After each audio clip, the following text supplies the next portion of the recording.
Oi, eu sou a Ana Gabriela e eu sou uma psicóloga também. E nesse vídeo a gente vai refletir um pouco sobre o porquê abandonar algumas histórias e como fazer isso.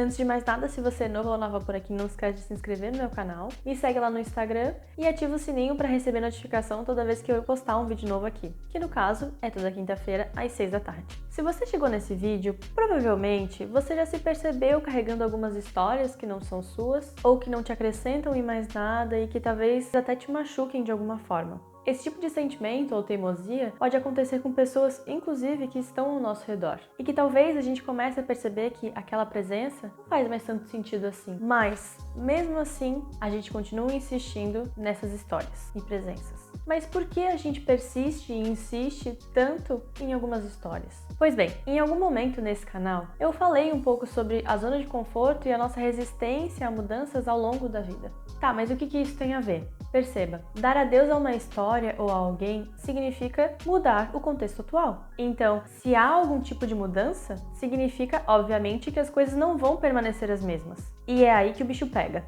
Por mais que exista algum tipo de carga ou sentimento conflitante em relação a histórias ou pessoas, é difícil abandonar ou deixar isso para trás ou resolver de alguma forma. São expectativas, sentimentos, preocupações que você colocou ou coloca em relação àquela pessoa ou a história com aquela pessoa ou uma história que você carrega, enfim. E mesmo que haja vontade de deixar isso para trás e abdicar disso tudo, é difícil, justamente por causa da mudança.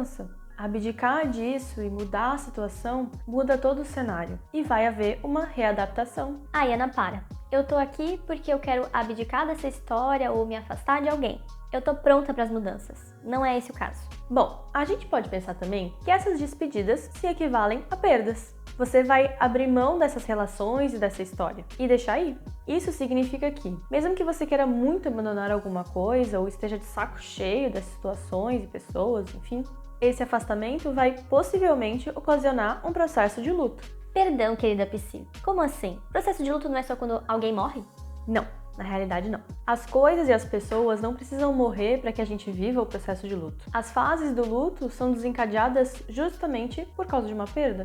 Vou usar um exemplo para ficar mais claro. Você passa pelo término de um relacionamento. Em diferentes níveis e tempo, você vai passar por negação, raiva, tristeza ou depressão, barganha e aceitação. Quando a gente perde algo ou precisa se despedir de algo, é muito importante que a gente viva o luto se ele nos alcançar.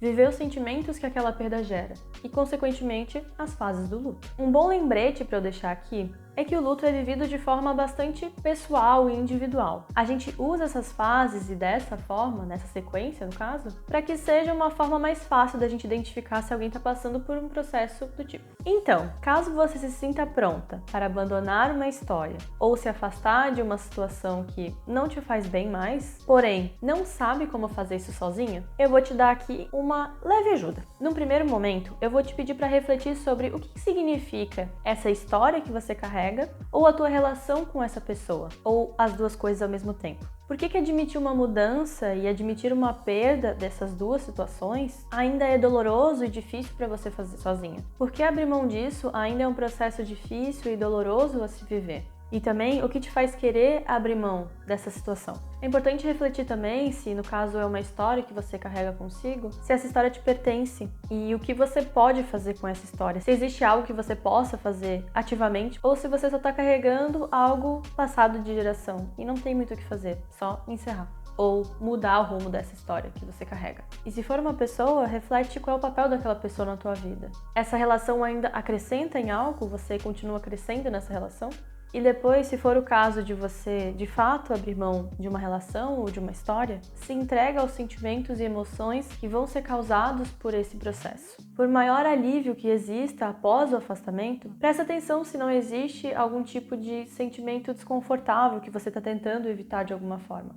Lembra de acolher também esses sentimentos desconfortáveis que possam surgir. E lembra que ser vulnerável não quer dizer ser fraco. Inclusive tem um vídeo só sobre vulnerabilidade aqui também. Assim, as crenças, histórias e momentos não duram para sempre. Tudo vai ter um fim, não importa quando e como. Mas a gente também precisa estar pronta para dizer adeus, mesmo se a situação é incômoda ou inconveniente ou desagradável. Percebe se de repente você não está adiando um fim ou, como eu disse, se preocupando com algo que você não pode resolver, que não é uma história sua.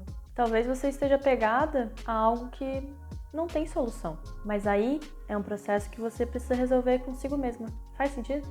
Eu espero que sim. Se você gostou desse vídeo, não esquece de deixar o seu gostei, comenta aqui embaixo os seus pensamentos, se para você fez sentido, inclusive. Compartilhe esse vídeo com outras pessoas que têm dificuldades em se despedir de algumas situações e algumas histórias e afastamentos, enfim. E no mais, eu acho que é isso. Um beijo e até a próxima.